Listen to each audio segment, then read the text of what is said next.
یاد رکھیے گا کہ انسان اللہ تبارک و تعالیٰ نے اسے کان دیے ہیں تو وہ کچھ سنے گا بھی، اللہ نے اسے آنکھیں دی ہیں تو وہ کچھ دیکھے گا بھی، رب تعالیٰ نے اسے زبان دی ہے تو وہ کچھ بولے گا بھی، اللہ نے اسے ذہن دیا ہے تو کچھ نہ کچھ وہ سوچے گا بھی۔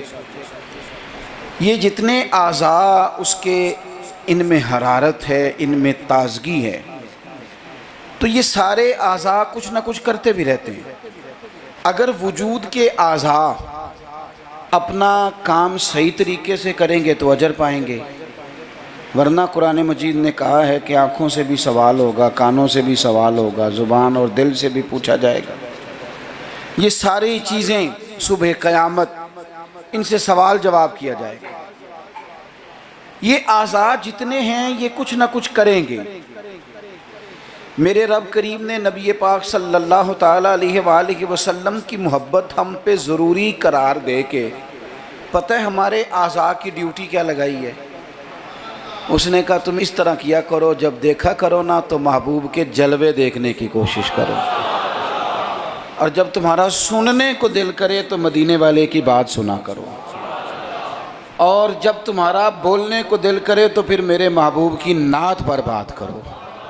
یہ اپنے اعضاء کو اس کام لگاؤ، یہ تمہاری محبت مصطفیٰ کریم علیہ السلام میں یہ چیزیں تمہارے لیے دلیل بن جائیں گی، یہ ایک نمونہ بن جائیں گی کہ حضور سے پیار ہے۔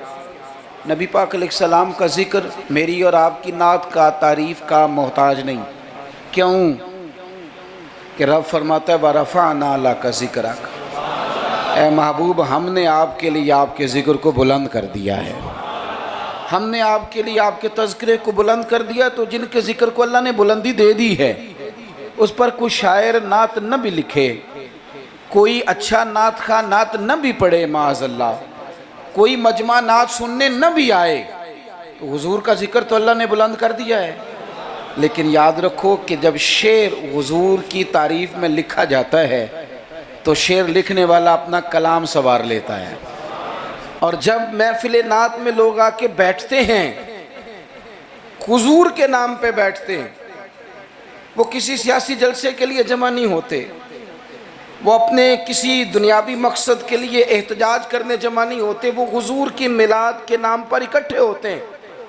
خلاق عالم کے فرشتے تو گواہی دیتے ہوں گے نا، یا اللہ دیکھ کے آئے ہیں ہم، وہ تیرے محبوب کے لیے جمع ہوئے تھے۔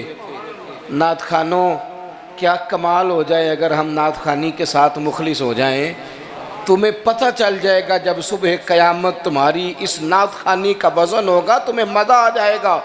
سب سے آگے آگے حسان بن ثابت ہوں گے، اور پھر یہ نعت خوانوں کی پوری لائن حضور کی بارگاہ میں جائے گی۔ تم اپنے آپ کو کیوں کمزور کرتے ہو چند ہزار پہ بیچ کے؟ میری ملت کے نعت خانوں ملا شریف آ گیا، نعت کے حسن کو سمجھو تو صحیح یارو۔ سب سے آگے نعت خانوں کی لائن میں حضرت حسان بن ثابت ہوں گے، اور قیامت تک جو حضور کی نعت پڑھنے والا ہوگا وہ سارے اس لائن میں ہوں گے۔ تمہیں پتہ ہے اس لائن میں کون کون ہوگا؟ ملا عبد الرحمن جامی بھی ہوں گے، سعدی شیرازی بھی ہوں گے۔ اس لائن کے اندر چلتے چلتے تمہیں ڈاکٹر علامہ اقبال بھی ملیں گے، تمہیں یہاں امام احمد رضا فاضل بریلوی بھی ملیں گے، تمہیں کہیں اسی طرز میں کلام کرتے نعت پڑھتے اعظم چشتی مرحوم بھی ملیں گے، محمد علی ظہوری بھی ملیں گے، تمہیں اس میں نعت پڑھتے پڑھتے کئی لوگ ملیں گے۔ کتنے نصیبوں والے ہو، اس لائن میں جاؤ گے جس لائن میں رسول اللہ کے غلام لگے ہوں گے۔ اعلیٰ حضرت کہتے ہیں یہ تیری زبان حضور کے لیے، حضور کے لیے، یہ اللہ نے بنائی ہے اپنے ذکر کے لیے، محبوب کریم کی نعت کے لیے۔ تو کیا کریں؟ اور یار سارا دن اس نے باتیں تو کرنی ہیں، اللہ جانتا ہے یہ باتیں کرنے کا دور ہے، چپ نہیں بیٹھتے۔ بعض لوگوں کو کہنا پڑتا ہے کہ چل یار کوئی 10 منٹ چپ بھی کر جا، کوئی ہمیں بھی موقع دے تھوڑا سا بولنے کا، اور کوئی تو تھوڑی سی سن بھی لے کسی کی، کہنا پڑتا ہے۔ اتنی جو باتیں کرتے ہو، اتنی جو خوش آمدیں کرتے ہو، تو اعلیٰ حضرت مشورہ دیتے ہیں، فرماتے ہیں ذکر ان کا چھیڑیے ہر بات پر، ذکر ان کا چھیڑیے ہر بات پر، بات شادی کو ہو تو حضور کا ذکر چھیڑ دو کہ نبی پاک کا شادی کا طریقہ کیا ہے، حضور نے یہاں کیا ہمارے لیے طریقہ مبارکہ چھوڑا ہے، ذکر ان کا چھیڑیے ہر بات پر۔ تو اگر ذکر بچے کے عقیقے کا ہو تو دیکھ لو حضور نے ہمارے لیے کیا سنت چھوڑی ہے، اگر یہاں موقع تجارت کا ہو تو دیکھ لو نبی پاک نے تجارت کے معاملے میں کیا احکامات دیے ہیں، اگر موقع ہو زندگی میں آزمائش کا تو پھر بھی دیکھ لو حضور کا کیا یہاں ہمارے لیے طرز حیات ہے، اور اگر موقع ہو اللہ کی دی ہوئی نعمت کا تو پھر بھی دیکھو کہ حضور کے نقوش راہ کیا ہیں۔ بس اپنے آپ کو ہر وقت حضور کے خیال میں گم کر لو۔ فاضل بریلوی کا مشورہ ہے، وہ کہتے ہیں ٹھوکریں کھاتے پھرو گے ان کے در پہ آ پڑو، ورنہ تو ٹھوکریں ہیں زمانے کی، لوگوں کی تعریف کتنی کو کرو گے، کتنی کو تھکا دیں گے تمہاری زبانیں، حضور کی تعریف کرو، ٹھوکریں کھاتے پھرو گے ان کے در پہ آ پڑو۔ قافلہ تو اے رضا اول گیا آخر گیا، حضور کے دروازے پہ آؤ، نبی پاک کی تعریف کرو اور پھر حضور کی تعریف سنیں۔ میں بڑے درد کے ساتھ ایک بات عرض کروں، میں بڑے درد کے ساتھ دکھی دل کے ساتھ ایک بات عرض کروں، میلاد کی محفلوں میں غریب لوگ رہ گئے۔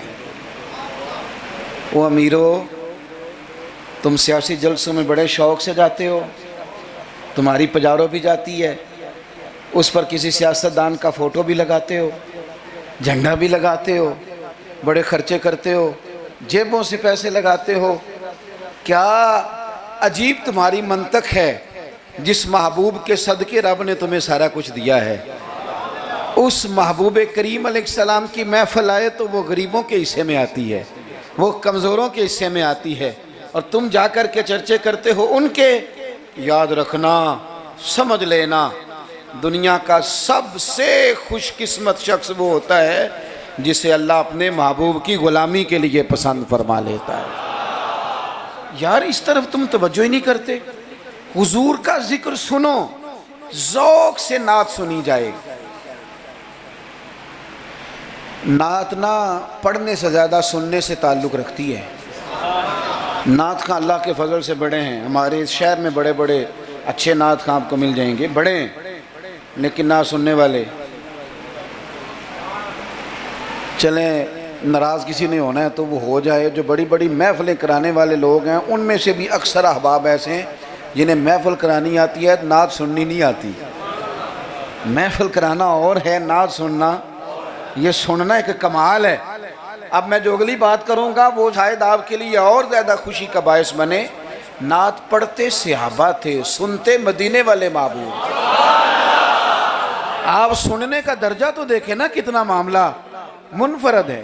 حضور کے ذکر کو سننا، نبی پاک کی بات کو، یہ منافقوں کا طریقہ تھا کہ حضور کی بات جب ہوتی تھی، نبی پاک جب بات کرتے تھے تو وہ کھیل کود میں لگ جاتے تھے، حضور کی بات نہ سنتے، سننے نہ دیتے تاکہ کسی پہ اثر نہ ہو جائے۔ مومن کیا کرتا ہے؟